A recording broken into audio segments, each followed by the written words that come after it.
Wisdom, stand aright, let us listen to the Holy Gospel. Peace be with all. And with your spirit. A reading from the Holy Gospel according to Luke. Glory be to you, O Lord, glory be to you. Let us be attentive.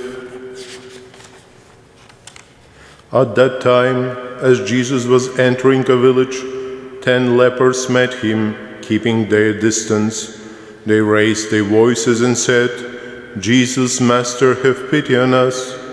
When he saw them, he responded, "Go and show yourselves to the priests." On their way, they were cured. One of them, realizing that he had been cured, came back praising God in loud voice. He threw himself on his face at the feet of Jesus and spoke his praises. This man was a Samaritan.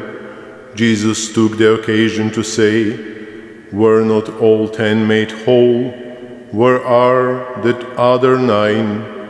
Was there no one to return and give thanks to God except this foreigner?" He said to the man, "Stand up and go your way. Your faith has been your salvation." Glory be to you, O Lord, glory be to you. Glory be to Jesus Christ. Slava Isusu Christu. Слава навіки. My dear brothers and sisters, we are approaching Christmas, and you have for many weeks already all the decorations, and you saw and you are seeing many of them around different houses, and you have this interesting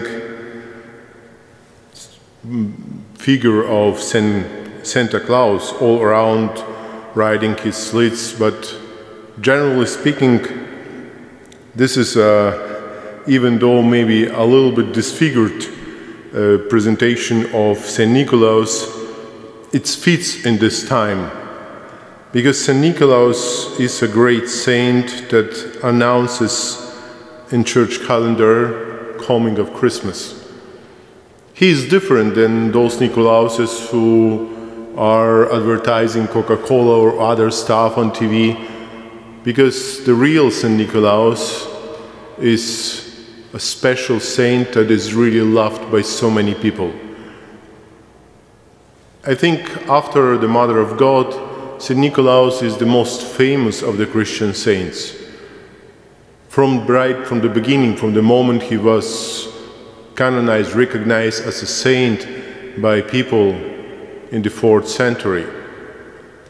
It's already more than 1,600 years as the saint makes a special impact on the life of so many people. And in our Ukrainian tradition, this is also really important, because he is one who is responsible for the gifts. You have this in Northern America tradition that you get gifts on Christmas Day. It's not in Ukraine, for example, because Christmas is about Christ and not just about us and our presence. About us, and the moment when we celebrate the love and the sharing is the day of St. Nicolaus, because we take example from that great saint. He was one who helped so many people in his lifetime. He inspired so many people after his passing away to do the same. Maybe because what we need is this feeling of being cared for. We need those expressions of love. We need those expressions of being close to other people. And I think for many, St. Nicolaus is the best example for that. But when we look close at the life of St. Nicolaus, we will see that this is not just about some presents. This is not about just some expressions of appreciation. This is not about, at the end, oranges or socks that are presented to your next and beloved ones. And even those bigger gifts, they are not as important as the gift that is the most important also in life of St. Nicholas in our own, the gift of faith.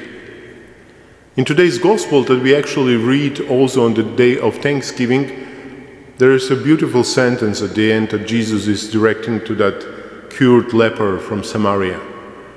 Your faith is your salvation. I think when we look at Jesus and why he's coming, why we celebrate Christmas, first of all, we recognize that he is coming to save us from our own mistakes, from the evil in this world that we have created, from all those things that are hurting us and making us vulnerable, from all those self-inflicted wounds we have, and also those who were inflicted upon us by other people. And so salvation is first of all the relationship that we have with Jesus. Because in order to be saved, we need to take him by his hand and follow him. And St. Nicholas is one who is doing that in his life. He was zealous in protecting the faith of other people. He fought for the divinity of Christ. He showed other people that Jesus is really the way of life. And all those works of mercy he has done because he was so close to Jesus. So this word, this sentence about faith being salvation of other people was for him something that drove him forwards, that showed him the way.